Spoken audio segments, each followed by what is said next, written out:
পলাশদা, জাভেদদা, আমি জাভেদদা পলাশদাকে জিজ্ঞাসা করুন, আমি এভাবে বলেছি আপনারা লাইভ করে আমার নামে দরকার লাগে দু চার কথা বলুন, আমি যাচ্ছি না কেন?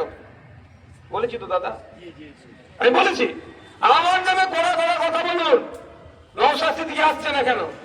আমি সত্যিকারের বলছি, আমি এই জন্যই বলতে বলেছি যে আমি তো যখন ইচ্ছা যাবো, আমার কোনো আসা যাতে অসুবিধা নয়, কিন্তু যারা উত্তরপ্রদেশে মাদ্রাসা বন্ধ করলে কথা বলে, যারা অসমে মাদ্রাসা বন্ধ করলে কথা বলে, ও গুজরাটে কিছু হলে কথা বলে, মহারাষ্ট্রে কিছু হলে কথা বলে, তার পশ্চিমবঙ্গে এই দুরবস্থা হচ্ছে, তারা কেন কথা বলছে না? তাদেরকে খুঁজে বার করতে হবে। এই জন্য আমি বলেছি আমি ইচ্ছা করে আসিনি, কিন্তু যোগাযোগ আমি রাখি কন্টিনিউ, জিজ্ঞাসা করেন। আমি ইচ্ছা করে আমি এতদিন অপেক্ষা করি কজন আসে দেখবো আমি, কিন্তু দেখলাম ওরে সর্বনাশ, অবাক। আমি কিন্তু নিয়মিত যোগাযোগ রাখি।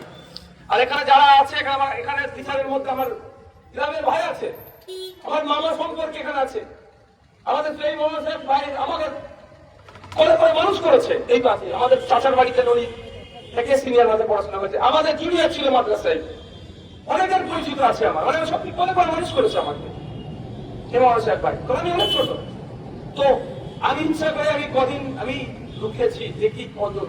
আর কেন বলছি লাইভ করে আমার নামেও বলবে, আমি যে আমার সাথে সাথে যারা আরো এই কাজ করে বেড়ায়, মানে মানুষের জন্য কথা বলে, তাদেরকে ডাকবেন।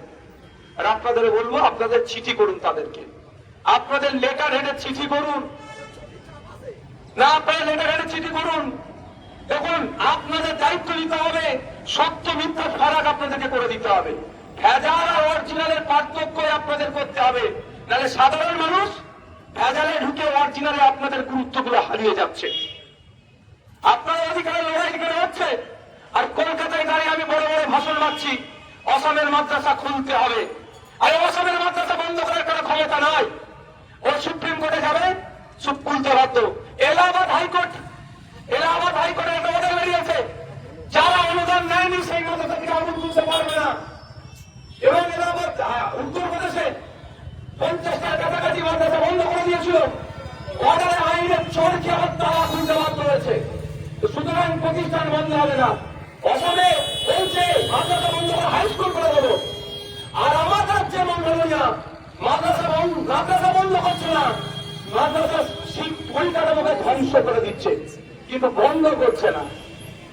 ওখানে বলছে বন্ধ করে হাই স্কুল করবো, অল্টারনেটিভ প্রতিষ্ঠান পাবে, কিন্তু তার আমি বিরুদ্ধে।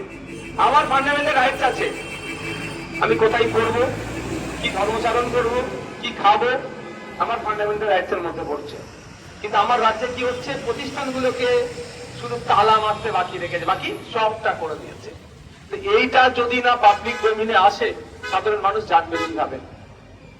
এইগুলো আমাদের মতো যারা আছেন বিভিন্ন সময় আদর্শগত, যারা আমরা বিজেপি এবং আরএসএস এর বিরুদ্ধে লড়াই করি, আমি আমার কথা আদর্শগত ভাবে আমি বিজেপি আরএসএস এর বিরুদ্ধে আমার সব থেকে বেশি সংগ্রাম জানিয়ে ছিল, আছে, থাকবে।